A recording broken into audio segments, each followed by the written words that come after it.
Muli ay kumakatok po kami sa inyong ginintuang puso dito po sa aming spot service segment. Si Robert Diokson po ay isang biktima ng traffic accident kung saan naputulan po ito ng paa. Panoorin po natin ito.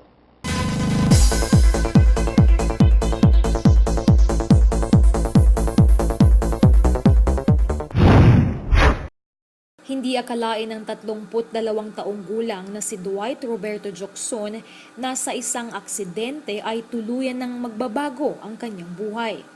Ika-12 ng Hunyo ngayong taon, nangyari ang aksidenteng kinasangkutan ni Dwight. Pauwi na sana siya gamit ang kanyang motor at habang binabaybay niya ang kahabaan ng Osmeña sa Pandacan, Maynila, ay nagulungan ito ng isang rumargasang truck na naging sanhi ng pagkaputol ng kanyang paa. Sinubukan pa umano ng driver ng truck na tumakas, subalit nahabol din ito ng mga otoridad. Agad naman siyang dinala sa orthopedic hospital. Sa kabutihang palad ay hindi naman malubhang nasaktan si Dwight, ngunit pagising niya ay wala na ang isa niyang paa. Kinailangan raw kasi itong putulin dahil nadurog ang mga buto nito sa paa at nagkasabog-sabog din ang mga laman nito.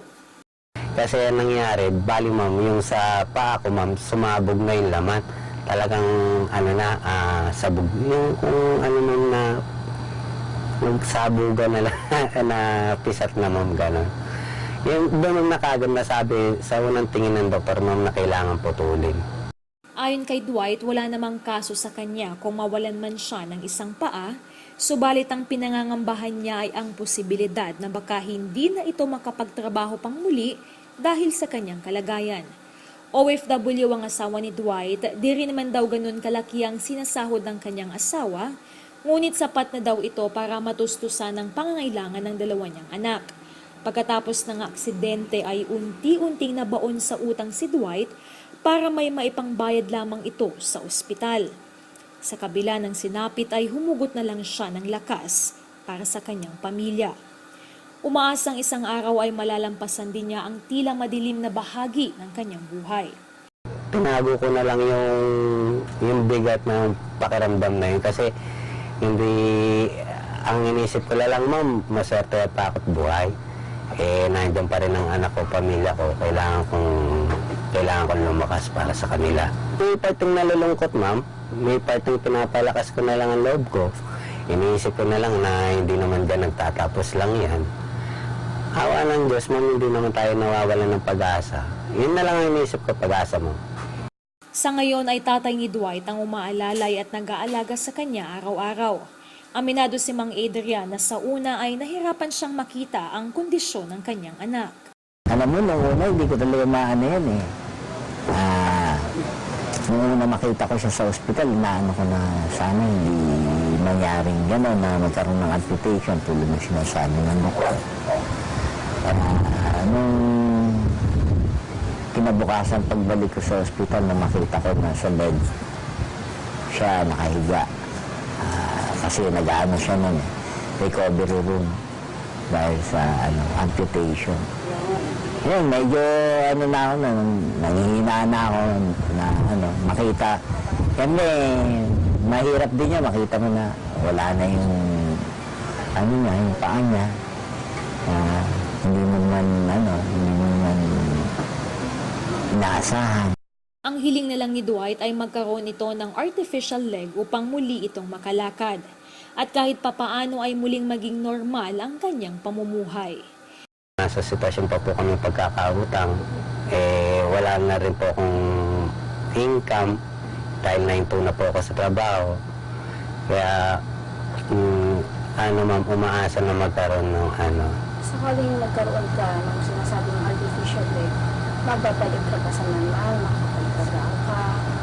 May makakabalik man pero hindi na kagaya ng pero mas malaking chance ma'am. Mas malaking chance na hindi matuldukan yung buhay ko na hanggang diyan ka na lang. Dahil sa kawalan ng pera at baon na rin ito sa utang ay may panawagan si Dwight para sa mga taong gustong tumulong sa kanya.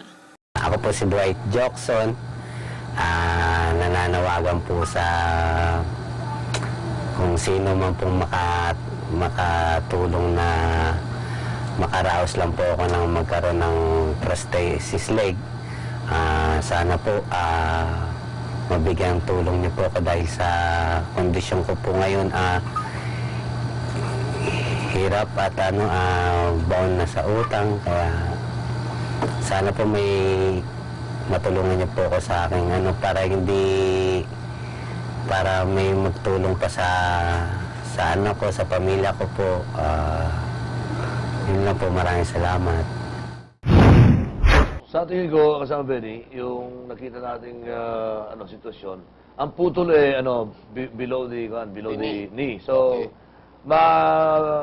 maaluan o kaya mas madaling malagyan ng karugtong na artificial leg, no? Okay. Kaysa sa ang putol nasa ibabaw ng o nasa taas ng tuhod, no?